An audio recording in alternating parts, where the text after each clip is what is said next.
Em nome do Pai, do Filho e do Espírito Santo. Amém. Meus amados e meus queridos em Cristo, sejam todos muito bem-vindos à nossa Igreja Ortodoxa Grega de São Miguel Arcanjo. E hoje,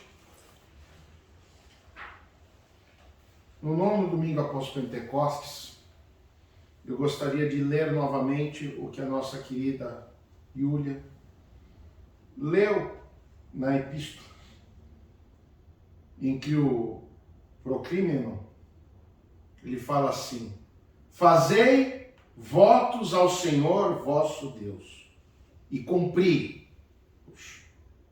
Deus se manifesta nas igrejas.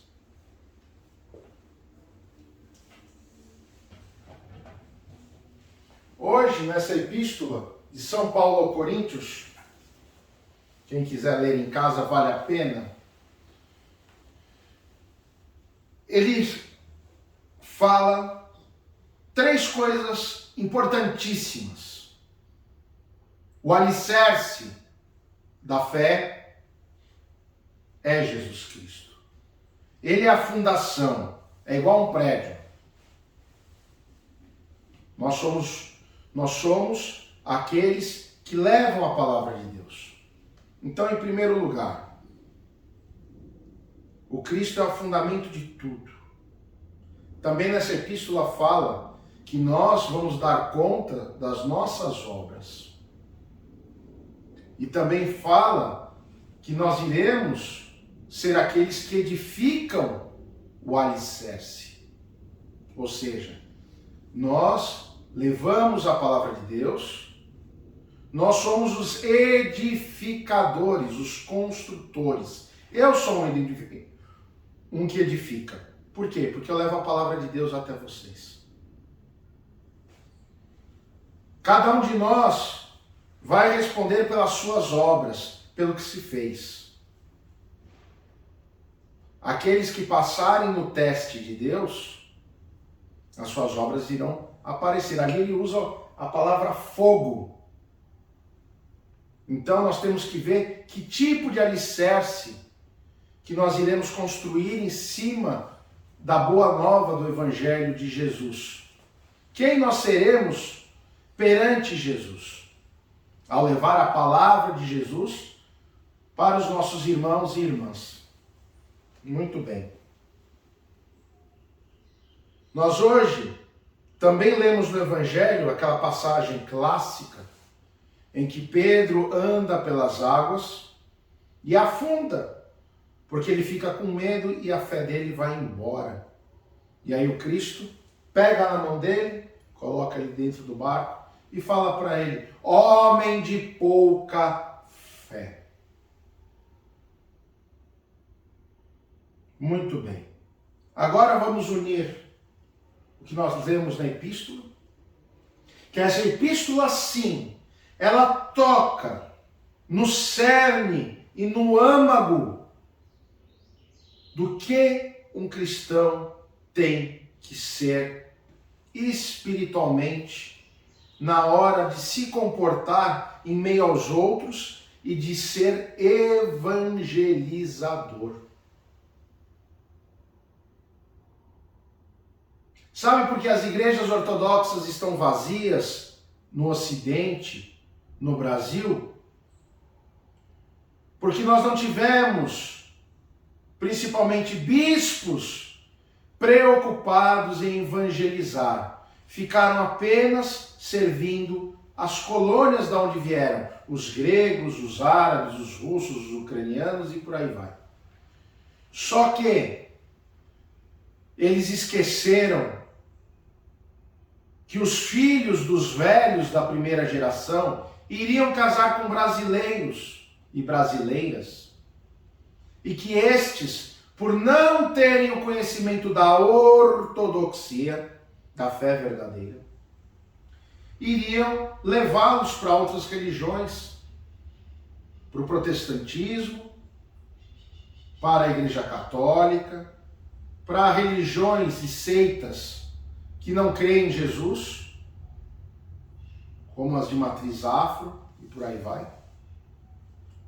E com isso, hoje, a nossa fé, ela está minguada no país. Porque não houve essa divulgação, não foi difundido a fé ortodoxa. Muitas pessoas que eu converso na rua nem sabem o que é ser ortodoxo. Você sabe? Então, a palavra ortodoxia significa retidão, é a fé reta, a fé perfeita, sem nenhuma coisa que atrapalhe, sem nenhum erro. É um caminho que não tem buracos. É um caminho a você seguir. Lá na frente está Jesus. E aqui está você. Você a cada dia tem que caminhar a Jesus. Muito bem. Gostaria também de dizer que, infelizmente, devido a esta gama de religiões no Brasil, as pessoas, principalmente aqueles que estão em ascensão, nessa época de eleições e tudo mais, quer estar com todo mundo, faz uma bagunça. Mas no fundo, não tem respeito pelas autoridades religiosas.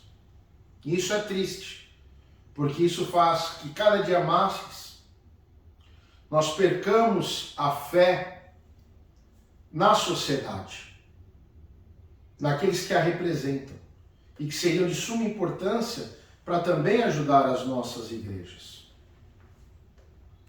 Mas, como nós somos povo, e nós não dependemos apenas de uma pessoa, graças a Deus, dependemos sim do Senhor Deus. Nós todos podemos ser evangelizadores, nós todos podemos trazer novas pessoas. E vou ler novamente a mesma coisa. Fazei votos ao Senhor nosso Deus e cumpri-os. Deus se manifesta nas igrejas. Ou seja, aqueles e aquelas que andam retamente na presença de Deus, ou que acham que andam, elas vêm à igreja, algumas pessoas sim, e elas estão aqui. Outras estão como você, em casa acomodado, porque hoje está frio. No final de semana passado estava calor. No outro final de semana estava chovendo. No outro final de semana não deu vontade. Então, amado, minha amada em Cristo, eu tenho uma palavra para você. Aliás, são duas. Sinto muito. Porque eu estou assegurando a minha salvação. Eu estou assegurando as minhas obras. Os que aqui estão, que são poucos, mas estão, verdadeiramente estão no caminho ortodoxo, correto? E não é só ortodoxia pela palavra que a igreja se chama ortodoxa, mas é o caminho. Ortodoxia não é uma placa de igreja, é viver a vida com Cristo retamente. Por isso que aqui a gente não tem reteté, como falam por aí, não sapateia, não grita, não pula na parede. Porque igreja não é circo. E Jesus não gosta de palhaçada. Porque ele fez o máximo que podia fazer por nós, e foi o suficiente, que foi dar a sua vida para nós termos a salvação. Então nós temos que louvar, agradecer, pedir e estar na casa de Deus, na igreja de Deus, na presença de Deus, com respeito, com amor, com carinho. Aqui não é lugar de show, aqui não é lugar de parede preta, aqui não é lugar de gritaria, de histeria coletiva. Porque sim, aqui existe a descida do Espírito Santo. Sim, aqui todos recebem o Espírito Santo, todas as missas. Sim, as pessoas, quando são batizadas na Igreja Ortodoxa, elas são batizadas no Espírito Santo, porque elas são batizadas em nome do Pai, do Filho e do Espírito Santo. Não existe separação na Trindade. E aí nós ouvimos nessas igrejas neopentecostais e por aí vai, absurdos gigantescos teológicos. E eles querem aproveitar dessa histeria, desse trabalho psicológico coletivo, para atrair as pessoas. Mas elas não estão dando a você, meu amado, minha amada em Cristo, a verdadeira imagem do Cristo, o verdadeiro eu do Cristo. Porque não adianta você ir nesses lugares pirotécnicos, mas você só tem uma emoção do seu coração. Mas cadê a sua fé espiritual? Aonde ela está? Não é ficar em histeria, chorando. Isso não serve para nada. Isso é puramente humano e emocional. Hoje, com o que nós lemos, principalmente nessa epístola, nós só precisamos de um único sentimento espiritual. A fé, que é ou você acredita ou você não acredita. E nós não temos um Deus palpável. Ele não está aqui em carne e osso. Mas aqueles que creem verdadeiramente sentem a presença de Deus através do Espírito Santo. Sentem a presença de Deus porque estiveram no batismo e por aí vai. Por isso, queridos, sejamos nós aqueles que aproveitam o alicerce que é o Cristo para edificar, sim. Edificar a palavra, edificar as boas obras, edificar com o nosso coração, com a nossa mente, com o nosso trabalho, com a nossa vida. Como a gente já leu em outras epístolas. De quem tu és? De Apolo? De Jerônimo? Não. Eu sou de Cristo. Por isso que a gente batiza. Em nome do Pai, do Filho e do Espírito Santo. Porque você, a partir desse momento, você é filho. Filho de Deus. E o Deus Pai te vê através do sangue de Jesus Cristo na cruz. Ninguém vai a mim, ninguém vai a Deus se não for através de mim. É o que está escrito na Sagrada Escritura. Por isso, vamos mudar o nosso pensamento. E a você que está em casa, se você quer realmente a sua salvação, se você quer realmente melhorar a sua vida nesse mundo, se você não vem aqui na igreja, como é que você vai fazer os seus votos prosperarem? E não é só prosperar em dinheiro, é prosperar na sua vida, em toda a sua vida. Seja nos relacionamentos dentro da sua casa, seja a sua saúde, seja, às vezes, a opressão que você tem dentro de você, porque você não tem Deus. Você acha que tem, mas você não tem. Como é que alguém vai ter Deus se não toma comunhão? Como alguém vai ter Deus se não ouve a palavra de Deus? Como é que você vai ter Deus se você não vem à igreja? Não é mais justificado você ficar na sua casa. Parem de ser cristãos de carteirinha e cristãos digitais. Porque na hora que vocês forem chamados ao temível tribunal de Cristo, Jesus vai dizer, você ficou aqui no celular? Azar o seu. Você não foi na igreja? Azar o seu. Você não evangelizou? Azar o seu. Nós temos que pensar o seguinte, a fé sem obras não existe, e se nós não tivermos fé, nós não teremos salvação. Porque como Deus vai trabalhar na sua vida, como Ele pode salvar você, se você não acredita nele verdadeiramente? Se você próprio não dá a oportunidade de Deus trabalhar na sua vida? E não me venha com desculpa esfarrapada, porque isso é absurdo. Eu tenho uma senhora aqui de 76 anos na missa, eu tenho jovem na missa, eu tenho criança na missa, eu tenho gente de meia idade na missa. Eu tenho adolescentes na missa. Então vamos parar de ser preguiçoso. Vamos tratar de vir à igreja assim. Eu não estou falando para vocês virem todos os domingos, uma vez por mês. Será que cai a mão, levantar do sofá, uma vez por mês para vir à igreja?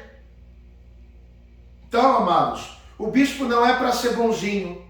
O bispo não é para ser legal. O bispo é para falar a verdade. E quem não gosta, sinto muito. Procure uma igreja que se adapta a você e te engana. Porque aqui não tem enganação. Aqui nós seguimos a Cristo, não é Cristo que nos segue. Porque Ele não precisa de nós. Nós que precisamos dele. Quem que é a criatura e quem é o Criador? Por isso, amados, eu vou dizer para vocês, leiam a epístola de hoje. Primeira epístola de São Paulo aos Coríntios, no capítulo 3, do 9 e ao 17. E criem vergonha na cara, porque não dá mais. Daqui a pouco Jesus volta, e aí como é que vai ser? Eu não vou levar essa conta para Deus, porque eu estou falando. Eu estou batendo o pé. Eu estou sendo chato.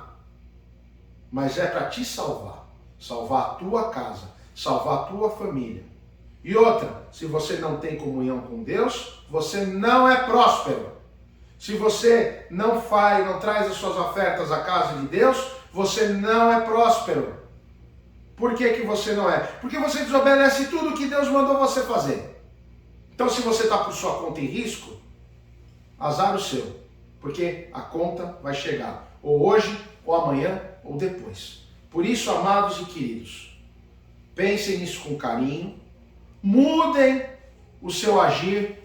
E faça favor de levantar desse bendito sofá e vir à igreja.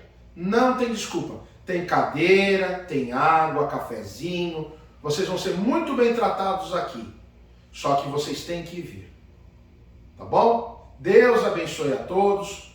Um domingo maravilhoso em família. E espero em Deus com fé e com amor que domingo que vem essas cadeiras que aqui estejam vazias estejam sendo ocupadas por você que nos assiste. Mude enquanto é tempo, enquanto você tem salvação. Porque a gente não sabe o dia da volta do Cristo. Deus os abençoe em nome do Pai, do Filho e do Espírito Santo. Amém.